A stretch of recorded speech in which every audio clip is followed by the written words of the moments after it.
Michael So is we so have active in the comments. Michael. Yeah. Yes, yes. After the concrete. And I followed this one very closely. There's also a video like it's like Lord of the Rings, basically, because it's over Director's four cut. hours long. Yeah. Yeah, director's cut. It's a Zack Snyder version. Let's focus on the final image though, because I think it's something that it's worth checking. Let me put it like this.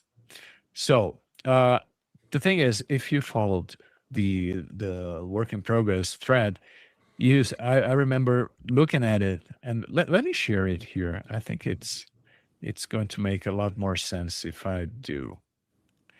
Like this is how it started, really. And the very interesting thing is, it has almost nothing to do with the final result, and I think it's so cool. Yeah. And I think it shows evolution in itself. Yeah. And this is the cool thing about this, the brutalist architecture, and the construction of the whole set, for example.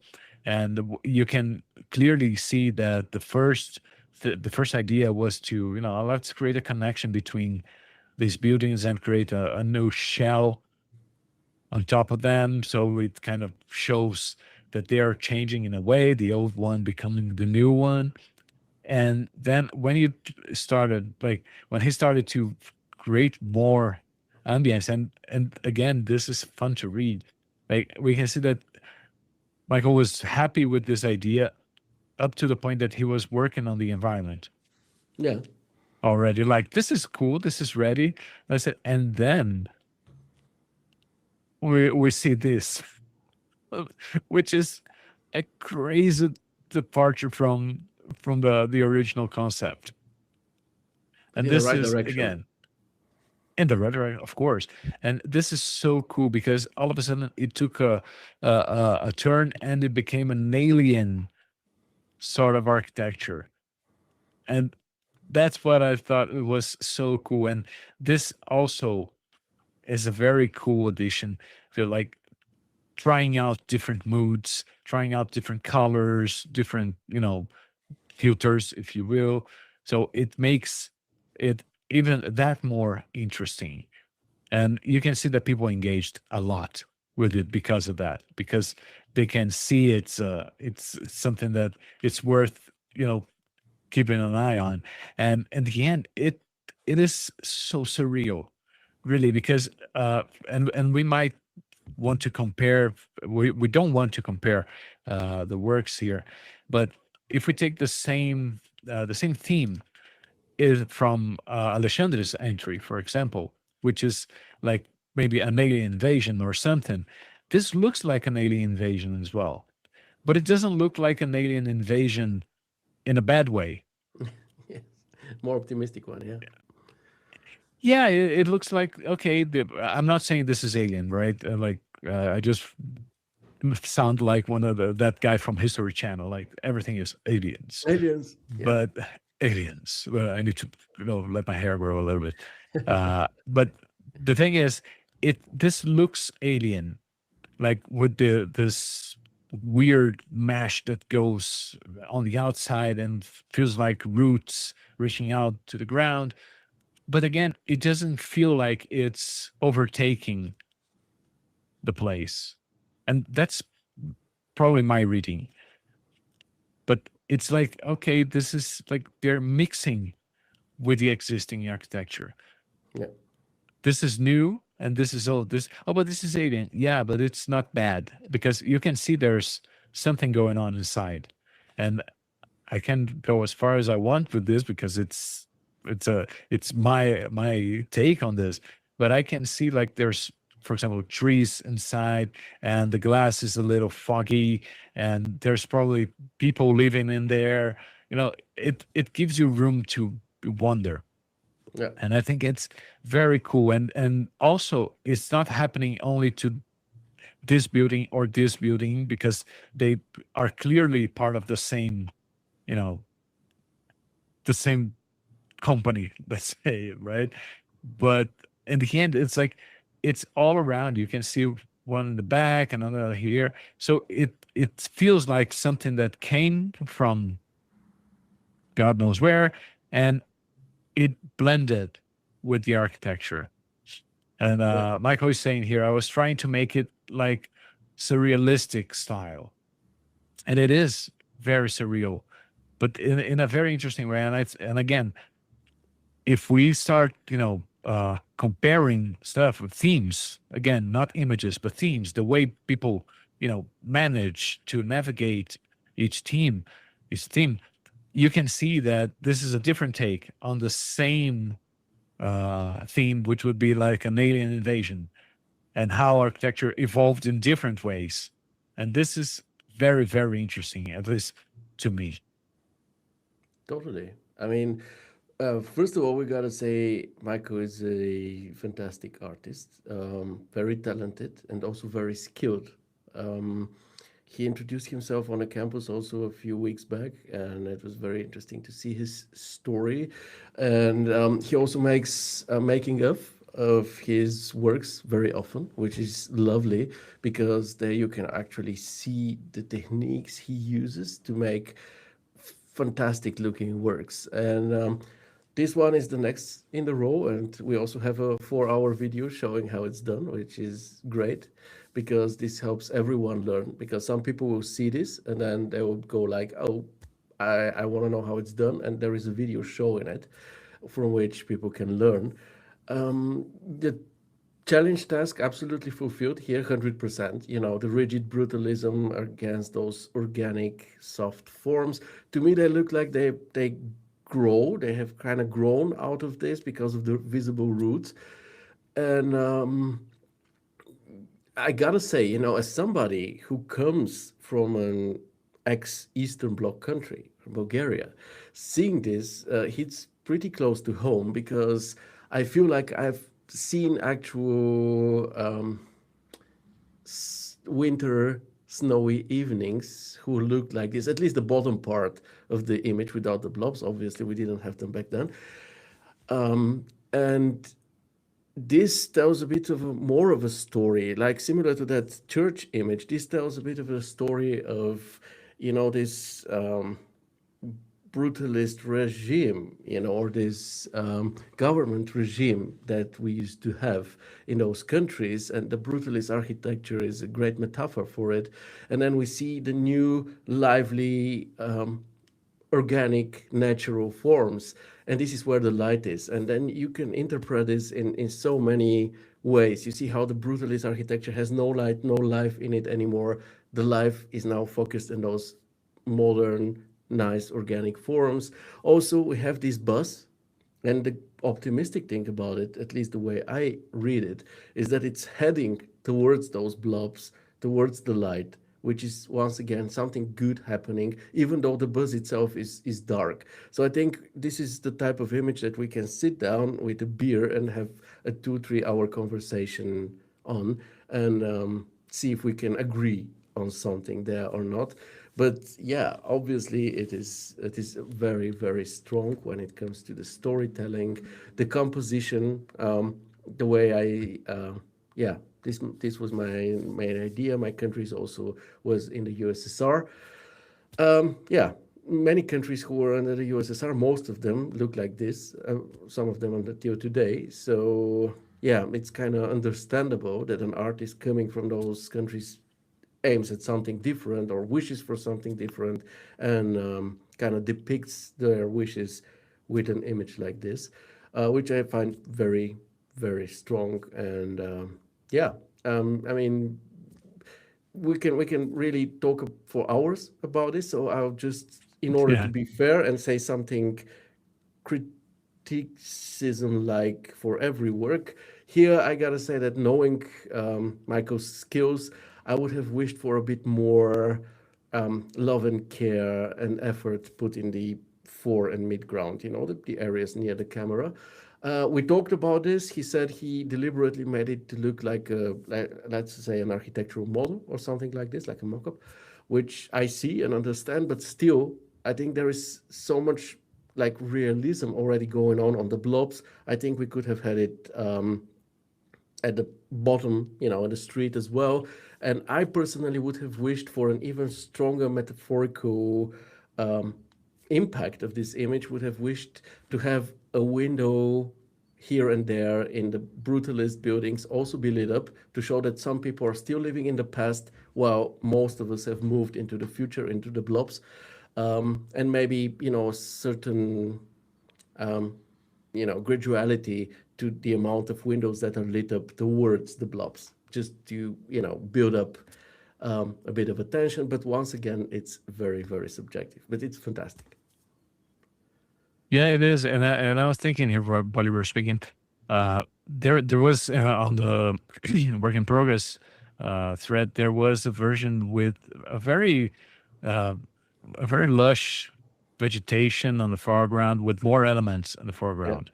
And I can see that there is an intentional aspect to it. Like, okay, let's drag the eye in this direction. Like you start looking at it from the bottom, and the lines make you look up, upwards and to the center, so you can send and the bus go into the center also makes you look to the blobs. Let's call it that way. What the only thing I miss here, and this is really again not a criticism, it's maybe a suggestion, would be like they are so bright. So why not have that light a little scattered throughout the atmosphere here? Like to have them lighting glowing. what's right below them.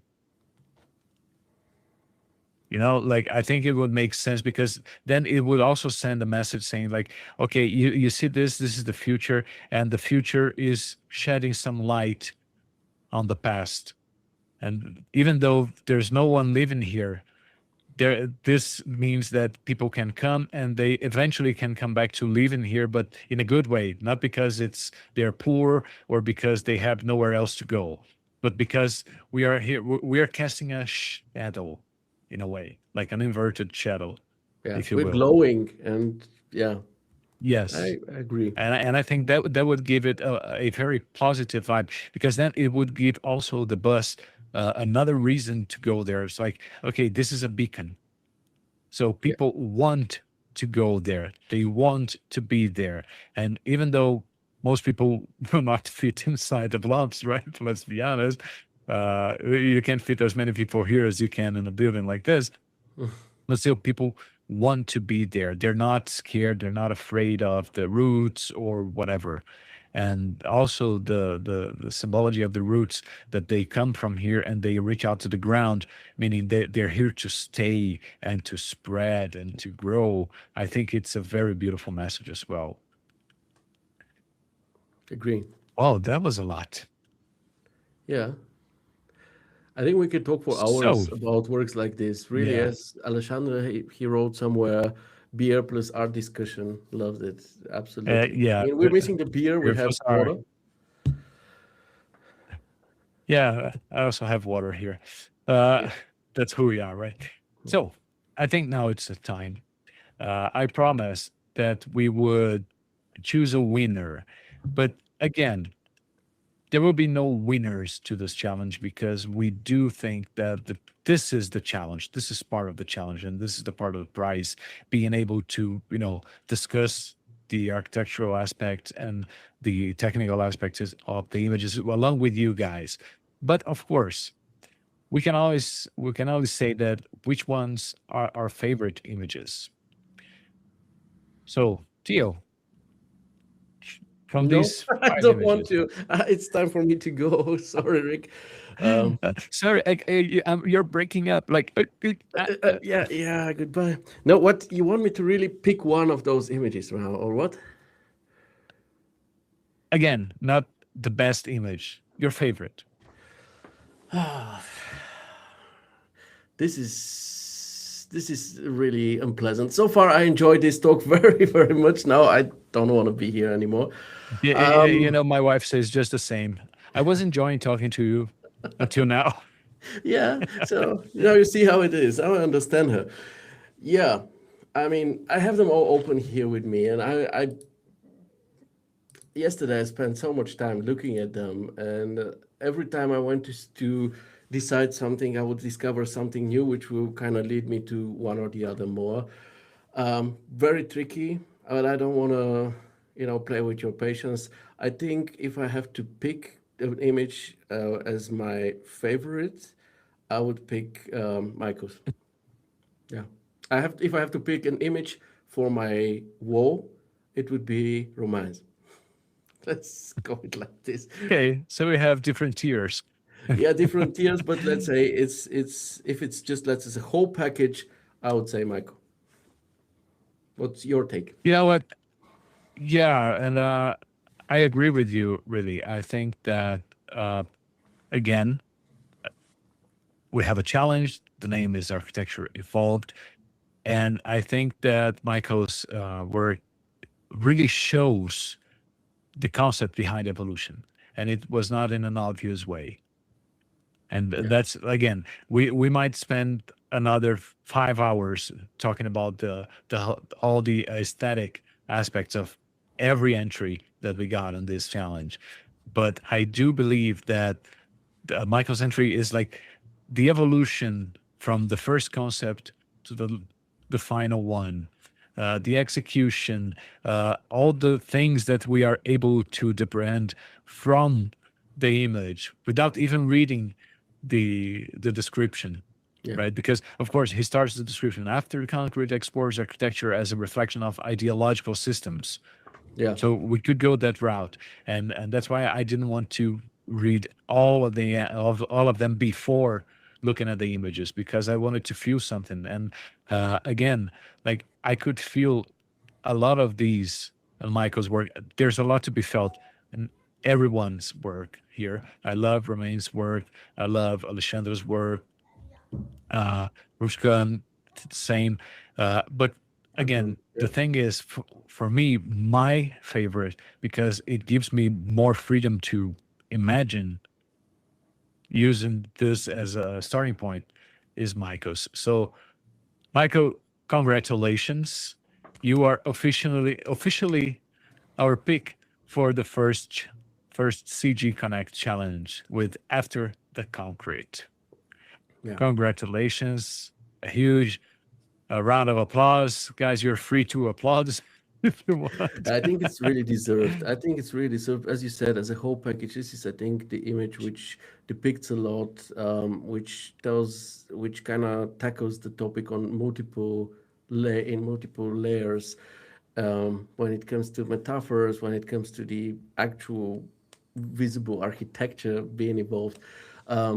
Yeah, I gotta agree with this, but it is really with a competition like this that it very much depends on the direction from which we view something. So, if you want to view it from, let's say, in the most realistic way, you can go with Rukshan or with Anton. If you want to go with a post-apocalyptic, then Alexandra. If you want to go with something very, very personal and very abstract, then it would be Romain. So, yeah, there are really no Yeah. losers. I gotta agree. I know it sounds really, really corny, but it is the truth. No losers here, but we gotta pick a winner, and I think this is a fair pick. Yeah, totally. So after that, Michael will very kindly uh, create an article talking about his work. Where I'm going to reach out to you, Michael, because you remember this is part of the challenge, right? But you already have a lot of material that you can share with us. You have already with the 4 hour long video showing your process. So you guys will be seeing more of Michael's work on CG Connect. And I would really like to thank you all for being here. This is our first live. I had no idea how it was going to go, like audience wise, technically wise, everything really. And I'm happy to say that we have basically the most people watching it at this point, which means that it was really interesting. Because I don't know, like maybe we had like 30 people watching and then only two or three remain for the rest of the show. And this is a testament to what we're doing here. And I really hope you guys appreciated this and stay tuned for the next one, because Theo had some ideas and I already agreed, because I think they are pretty cool. And then we will start working on the next challenge very, very soon. And I would like to take this opportunity as well, before passing the word to Theo, that to